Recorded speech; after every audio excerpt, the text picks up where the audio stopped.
Pai do Senhor, aos nossos irmãos, nessa semana estamos iniciando a gravação de mais uma pré-aula. Tudo para a glorificação do nome do Senhor. Meu nome é Lindinalva. Pela misericórdia de Deus, exerço a função de superintendente da Escola Bíblica Dominical na cidade de Esperandinópolis, Maranhão. A lição de número 5 será ministrada no próximo domingo, cujo tema é Libertos do Pecado para uma Nova Vida em Cristo. Mas antes de iniciarmos a gravação do nosso vídeo sobre a nossa síntese da aula, eu gostaria de pedir mais uma vez que você se inscreva no nosso canal, curta o nosso canal, não para promoção pessoal, para minha promoção pessoal, não tenho nenhuma intenção, mas sim para glorificar o nome do Senhor, que através dessa pré-aula eu possa humildemente estar contribuindo com os outros professores ou até mesmo com pessoas não evangélicas ou pessoas que não têm o costume de frequentar a Escola Bíblica Dominical. Desta vez tem a oportunidade de assistir através do vídeo uma aula de Escola Bíblica Dominical.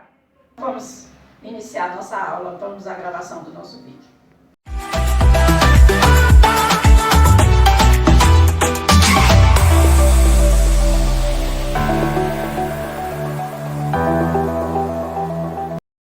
Como já citei, a aula número 5 tem como título Libertos do Pecado para uma Nova Vida em Cristo.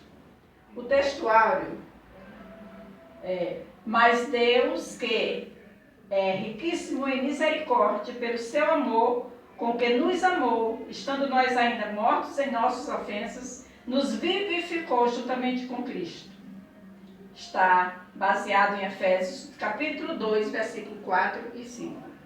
E a verdade prática: por meio da maravilhosa graça divina, fomos libertos do pecado, perdoados e salvos da condenação e ainda recebemos o direito de vida eterna. Que maravilhosa graça! Nós antes éramos considerados mortos no pecado, mas Deus, no seu grande amor, providenciou, através da eleição, da predestinação, nos elegeu filhos e nos predestinou uma riqueza de bênção que nos aguarda, e além de perdoar os nossos pecados, ainda recebemos o direito à vida eterna. O primeiro ponto da nossa lição vai tratar sobre a antiga natureza morta em ofensa e pecados. Esse ponto, que é o primeiro, ele está dividido em 2 subtópicos. Nossa condição anterior, nossas ofensas e pecados. Qual era essa nossa condição anterior? A condição antes de ser salvo, antes de conhecermos a Cristo. É o segundo ponto, vivificados pela graça. Está dividido em 3 subtópicos: alcançado pela misericórdia e pelo amor divino, vivificados por sua graça e exaltados por sua graça. A salvação não vem das obras, como muita gente pensa. Tem muita gente que pratica boas obras achando que dá o direito da salvação. Mas as obras não salvam.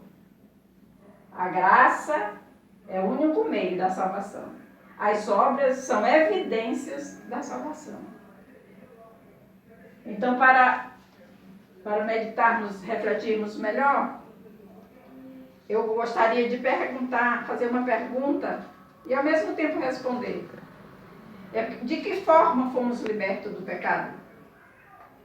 Como já falamos aqui, por meio da maravilhosa graça divina. Assim, em Cristo, recebemos o direito de vida eterna. O que significa graça? Será que nós merecíamos sermos salvos? É claro que não. A palavra de Deus afirma que não. Porque a palavra de Deus afirma que todos pecaram e destituídos ficaram da glória de Deus. Isaías diz que os pecados nos afastam de Deus e impedem até as nossas orações. Quando nós olhamos a respeito de pecado na Bíblia, temos várias referências. Tiago 1,15 fala sobre a consequência do pecado, que é a morte. Romanos 11, 30 e 32 fala que a compaixão divina alcança toda a humanidade. Essa é a nossa esperança. E Romanos 3, 24 e 26 diz que nós fomos alcançados pelo favor imerecido. Como já falei, a graça, o favor imerecido. E Mateus 5 e 13 nos assegura que fomos resgatados por Cristo. Devemos ser, então, assim, sal da terra e luz do mundo. Quando as lições anteriores, as 4 lições anteriores, elas foram baseadas em Efésios capítulo 1. Falou da predestinação, falou do autor, falou da sublimidade espiritual, falou da vida cristã e assuntos importantes. A partir do capítulo 2, que é a aula número 5, ele já começa a falar sobre o plano da salvação. Começa a falar à igreja em Éfeso, mas que também que essa carta se estende até nós, que nós temos também os mesmos direitos. Então Paulo, ele amplia esse conceito, trazendo alguns aspectos doutrinários da salvação. Ele diz que é a libertação do pecado, descrevendo como graça, favor imerecido. E essa antiga natureza morta, o que era isso? Antes da regeneração. E aqui eu grifei a palavra regeneração, para estar explicando melhor o que significa essa palavra regeneração. Regenerar significa refazer, restaurar. Então a humanidade estava e continua, aqueles que ainda não aceitaram Cristo como Salvador, continuam como se destruídos. Mas o Senhor, Deus, através de seu Filho, dá liberdade ao homem escolher a salvação e ser regenerado por Cristo, ou seja, restaurado a uma nova criatura. Estávamos mortos em ofensas e éramos, por natureza, filho da ira. Eu acho essa expressão muito pesada, filhos da ira. Mas a Bíblia é quem afirma. E se a Bíblia afirma, eu creio. E o que significa ser desprovido da ira? Filho da ira. Desprovido do favor divino. O que é o homem sem Deus? Qual a situação do homem sem Deus? Certa vez eu vi uma frase que diz assim: Deus sem você é Deus. E você sem Deus, o que é? O que você é sem Deus? Mas a Bíblia diz que ele vivificou. Outra palavra que eu também grifei. Ele vivificou, ou seja, deu vida a quem estava morto em delitos de pecado. Pois o homem, na sua natureza decaída, é diagnosticado como morte moral e morte espiritual, provocada por uma doença chamada pecado, que é o que separa o homem de Deus. Antes o homem tinha comunhão com Deus, quando nós vemos lá no Jardim do Éden. Todos os dias Deus falava com Adão e Eva. Mas a partir do momento que eles pecaram, eles perderam essa comunhão. Se esconderam de Deus. É por isso que ainda hoje o homem não quer confrontar-se com a luz, porque a luz revela os seus erros. E a luz é a palavra de Deus. Antes de sermos salvos, nós andávamos segundo o curso deste mundo. Ou seja, praticando tudo que desagradava a Deus. O sistema mundano. Mas aprove Deus nos eleger, antes mesmo que nós existíssemos, e nos predestinou para filhos de adoção. Hoje nós temos o direito, o mesmo direito que Cristo, o direito de filho, a herança de filho. O segundo ponto fala sobre vivificados pela graça. Por bondade e misericórdia, estando nós ainda mortos em pecado, Deus imensamente nos amou e por isso nos vivificou por meio da sua graça. Mais uma vez, por bondade e misericórdia, estando nós ainda mortos em pecados, Deus imensamente nos amou e por isso nos vivificou por meio da sua graça. Amar quem é correto é muito fácil. Agora, amar com todos os erros do ser humano, como só Cristo para fazer isso. E nós precisamos ter esse amor incondicional, o amor que Cristo teve por nós. Como diz João 3,16, porque Deus amou o mundo de tal maneira que deu seu Filho unigênito, para que todo aquele que nele crê não pereça, mas tenha a vida eterna. Que imensurável amor! Só o amor de Deus resgata, transforma, dá vida e ainda tem a promessa de ter a vida eterna ao lado de Cristo. O terceiro subtópico fala sobre exaltados por sua graça. Através da graça divina, recebemos os mesmos benefícios alcançados por Cristo. Que benefícios são esses? A vida eterna e o galardão nos céus. Oh, que maravilhosa esperança! Nada neste mundo, nada dos prazeres deste mundo há de comparar com o que aguarda a noiva do Cordeiro. Essa noiva comprada, remida, lavada com o sangue do Cordeiro. Ele já foi vivificada, foi alcançada pela misericórdia e pelo amor divino, foi vivificado e, por fim, será exaltado por sua graça, que é os benefícios alcançados por Cristo, a vida eterna e o galardão nos céus. Que nós possamos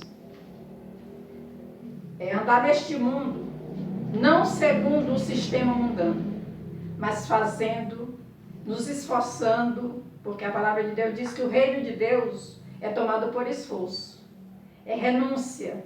Precisamos renunciar ao mundo, renunciar aos prazeres carnais, às obras da carne. E agora, uma vez salvos, nos esforçarmos para a cada dia estarmos nos santificando, esperando a volta maravilhosa do nosso Senhor Jesus Cristo. E por último vem o terceiro ponto, que é a salvação não vem das obras. Muitas pessoas se confundem, infelizmente. Mas a palavra de Deus diz que a salvação, Efésios capítulo 2, versículo 8 diz, porque pela graça sois salvos por meio da fé. Porém, uma vez salvo, o crente deve praticar boas obras. Não praticamos boas obras para ser salvo. Já vi uma frase assim. Mas praticamos boas obras porque somos salvos. Porque é uma evidência da salvação a prática de boas obras. Como conceituaríamos salvação? O que significa salvação? Salvar do quê? Alguém pode questionar. Da libertação da morte, da escravidão do pecado e da ira vindoura. Isso é salvação. É o livramento do poder da maldição e do pecado. É a restituição do homem à comunhão com Deus. Mas essa bênção só será concedida àqueles que recebem Cristo como Salvador. O que me chama a atenção, que eu achei de suma importância sobre o conceito de salvação é essa. É a restituição do homem à comunhão com Deus. A restituição do homem à comunhão com Deus. Porque ele foi separado de Deus por causa do pecado. Mas Deus dá essa oportunidade. Ele dá o livre-arbítrio.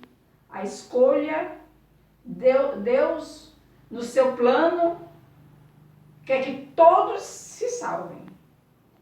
Mas como ele é justo, ele dá o direito de escolha, que chamamos de livre-arbítrio. O segundo fala sobre a graça como meio da salvação. O segundo diz, obras como evidência de salvação. A salvação só é possível através da graça, que já foi falado várias vezes, que é o favor imerecido. Será que nós merecíamos essa graça? Será que nós merecíamos o sacrifício feito lá na cruz do Calvário? Será que nós merecíamos Jesus sofrer tanto por nós? Mas pela graça, que se chama favor imerecido, nós fomos alcançados pelo amor de Deus. A salvação, por isso, nós dissemos que ela só é possível através da graça. Precisamos crer nisso. Paulo diz assim, porque pela graça sois salvos, não vem das obras, para que ninguém se glorie. Ficaria muito fácil se a salvação viesse através das obras. Porque quantas pessoas no mundo teriam condição de fazer grandes obras? E nesse caso, como ficaria a situação daqueles que não podiam praticar muitas obras? Mas Paulo já adverte, não vem das obras para que ninguém se glorie. Toda glória, toda honra, todo louvor tem que ser dado ao Senhor. A Ele nós devemos. Só Ele, somente Ele é digno do nosso louvor. Aqui nós encerramos mais uma pré-aula, na esperança de ter contribuído em algum momento para aqueles que irão visualizar. Mais uma vez, solicitamos, não deixe de se inscrever no nosso canal. Nós queremos que essa palavra, que esses ensinamentos cheguem bem mais distante. Para isso, precisamos da sua colaboração. Se inscreva, curta, compartilhe, que você estará compartilhando o que há de melhor, que é a palavra de Deus. Que Deus nos abençoe. Uma boa aula a todos.